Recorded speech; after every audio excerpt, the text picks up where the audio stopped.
मोदी जी हमें बचा लो, मोदी है तो मुमकिन है। किसको बचा लो? कतर को भी बचाना पड़ेगा और उसको भी, दोनों को। हाँ, क्या देने सरकार का रिस्पॉन्सिबिलिटी है बचाना। वो मोदी सरकार की अकाउंटेबिलिटी है कि वो लोगों को बचाए। क्यों नहीं बचाएंगे? तो आप उसको क्यों इतना हाइक पे दिखा रहे हो? बेरोजगारी है देश में, उस चीज को दिखाओ। पढ़ लिख के हम रोड पे हैं, यहाँ पे 50 लोग आपके इंटरव्यू को नहीं, पहले आप बात सुनो, यहाँ पे 50-100 लोग खड़े हैं। क्यों खड़े हैं? ये घूम रहे, टाइम पास कर रहे हैं। और इसमें से 50% लोग बहुत अच्छे पढ़े लिखे होंगे, जिनको कोई यहाँ पे जॉब मिला नहीं। और आपकी रिस्पॉन्सिबिलिटी है कि आपके कोई बाहर फंसे हो तो आप उनको लाना ही है। लेकिन आप इस चीज को इतने हाइक पे दिखा रहे हो कि मोदी सरकार ने किया। कोई भी सरकार रहती है, उसकी रिस्पॉन्सिबिलिटी वो करती है। दिखा दे, आपके नाम ले दें, आप दिखा रहे हो, आप करवा रहे हो। जो सरकार के पावर होती है, सरकारें तो कर रहा है भाई। भैया थोड़ा मणिपुर भी दिखा दे थोड़ा। ये तो पास में है, ये तो पास में है। देव का ही कुछ नहीं दिखा पा रहे हो, अब दूर दूर की बात कर। मणिपुर में आप पता है क्या, तभी तो वहाँ पे जो पीएम गृह मंत्री कुछ नहीं बोल पा रहे। मोटा क्राइम होता रहता है हर जगह। अभी राजस्थान में नहीं हुआ। राजस्थान में क्या हुआ अभी? मणिपुर छोटा मोटा है। देखो, ये इतने बड़े देश में ये सब मुद्दा होता रहता है। मोटे क्रम है ये सारे के सारे बलात्कारी और बलात्कारियों का समर्थन करने वाले। मणिपुर में इतनी बड़ी घटना हो गई, वो इनके लिए छोटी मोटी बात है। इसी से पता चलता है ये बहन बेटियों की कितनी इज्जत करते हैं। इनकी भाषा से पता चलता है कि अपनी बहन बेटियों की या पड़ोस की बहन बेटियों की कितनी इज्जत करते होंगे। राजस्थान में बलात्कार नहीं हुआ, दिल्ली में बलात्कार नहीं होते। बलात्कार की सुन लो अब। हाँ, पूरे भारत में बलात्कार होते हैं, हर रोज होते हैं, ठीक है। मणिपुर के जो अक्यूज थे वो अभी मणिपुर के जो आरोपी थे वो पकड़े नहीं गए। राजस्थान में जिस दिन कांड हुआ था उसके 48 घंटे के अंदर सारे के सारे पकड़े गए थे। आवाज कब उठती है? जब कांड होने के बाद अगर किसी को पकड़ा ना जाए तो पकड़ के लाएंगे यहाँ पे। वहाँ सरकार पकड़ के जेल में डालेगी उसको। सबके ऊपर छानबीन चल रही है, इंक्वायरी चल रही है। जो बदमाश, जिन्होंने बदमाशी करा है, आग लगाया है, रेप किया मणिपुर में। एक नाम तो बताओ। पता नहीं है भाई। हाँ पता है मुझे।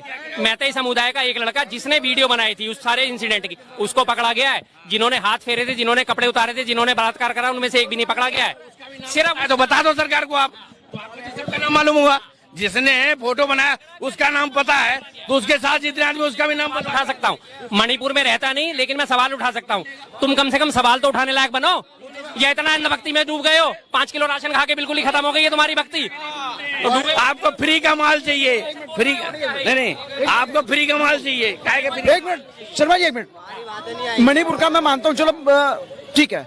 दिल्ली के अंदर दामनी वाला केस हुआ था, सुनते रहना। केजरीवाल गवर्नमेंट ने दामनी वाला दामनी में आपको नहीं, वो क्या नाम उसकी बात कर रहे हो तो वो निर्भया केस था। वो निर्भया केस था, इसको दामनी का केस भी कहा था, ठीक है ना। मिल गई ना, बात खत्म। एक मिनट, केजरीवाल गवर्नमेंट ने उस लड़के को जिसने सबसे ज्यादा घिनौना काम किया था, ठीक है, उसको जुवेनाइल कहते हुए 10,000 रुपए प्लस सिलाई मशीन दी।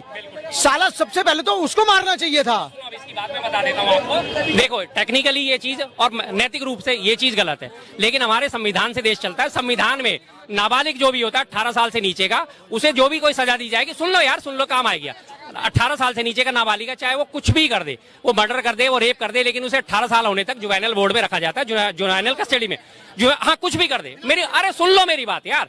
और उसके बाद जब उसके 18 साल पूरे हो जाते हैं, उसकी सजा, भाई साहब बीच में मत बोलो, बीच में मत बोलो यार। एक मिनट रुक जाओ यार, बीच में 1 मिनट नहीं, बाद में ले लेना। अरे बाद में ले लेना यार, किस बानो केस बाद में ले लेना भाई। उनको रिहा कर दिया गया, बुढ़े हो गए। अब उनका बाद में बता रहा हूँ, इनको अभी बता रहा हूँ, ठीक है। कानून जो है, कानून की बात सुन लो आप। 18 साल का पूरा होने के बाद संविधान ने यह अधिकार दिया कि उनके पुनर्वास के लिए कोई ना कोई प्रयास करा जाए। ये हमारे संविधान की गलती है। मैं भी इसका पुरजोर विरोध करता हूँ। ऐसा नहीं होना चाहिए, कानून बदला जाना चाहिए। अगर वो 18 साल की उम्र में इतना घिनौना अपराध कर सकता तो उसे भी फांसी होनी चाहिए थी। लेकिन सरकार और देश कानून से चलता है, हमारी भावनाओं से नहीं चलता। भावना से नहीं चलता मानता हूँ, लेकिन इनाम क्यों दिया?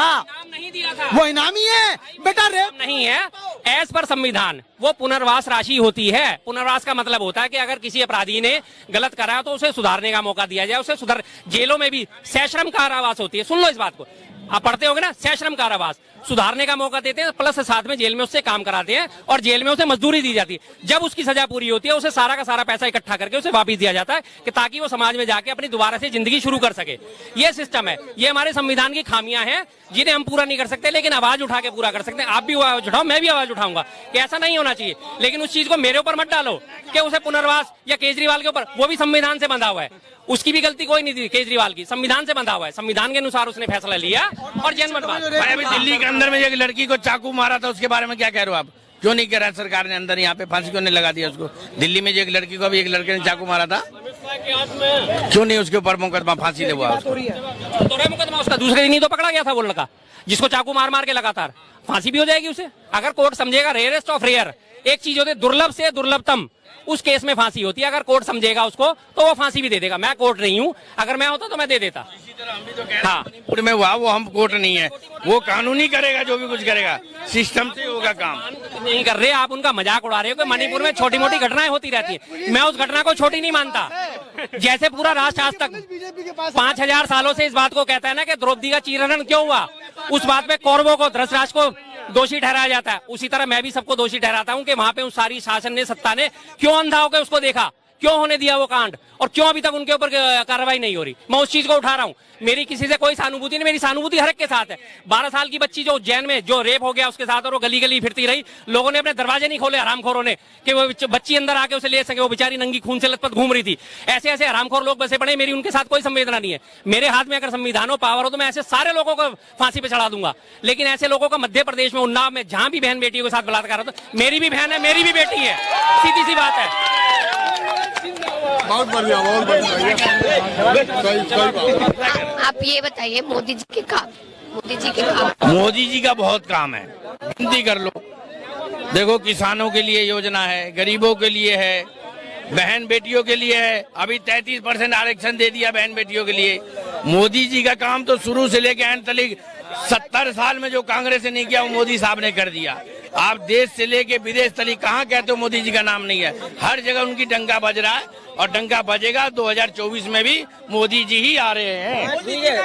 14 साल पहले खुश था और अब जब तक 14 साल से इधर कुछ भी, सब हम परेशान हैं। अब भी इनके कहने से मोदी जी आ रहे हैं। इन लोगों को मैंने कहा ना, मोतियाबिंद एक नई बीमारी शुरू हो चुकी है 2014 के बाद से। मोतियाबिंद तो खत्म हो गया, वो तो आजकल फटाफट लेजर का ऑपरेशन होता है, खत्म। लेकिन ये मोतियाबिंद बीमारी है, बड़ी जल्दी खत्म नहीं होने वाली। ये बहुतों को हुई पड़ी है और इन्हें हुआ पड़ा है। इन्हें मणिपुर नहीं दिखेगा, इन्हें उज्जैन नहीं दिखेगा, इन्हें उन्नाव नहीं दिखेगा, इन्हें कठुआ नहीं दिखेगा, इन्हें हाथरस नहीं दिखेगा। जहां जहां बीजेपी सरकार है वहां पे कुछ भी हो जाए, इन्हें कुछ नहीं दिखेगा। सब जगह इनकी आंखें बंद है। हाँ, मणिपुर में बीजेपी सरकार है। इलेक्शन के टाइम में गठबंधन चोरों की गठबंधन दिखता है, इलेक्शन के बाद क्यों नहीं रहता है गठबंधन? मुझे बताओ। अभी जिन्होंने इंडिया गठबंधन किया है, ये इलेक्शन के टाइम में क्यों करते हैं? हमेशा रखे ना ऐसे गठबंधन। जब तो हम देखे, अभी देखो ना, अखिलेश जी को नहीं मिला सीट राजस्थान में, MP में, अभी गठबंधन इनकी टूट जाएगी। इलेक्शन खत्म, इनकी गठबंधन खत्म।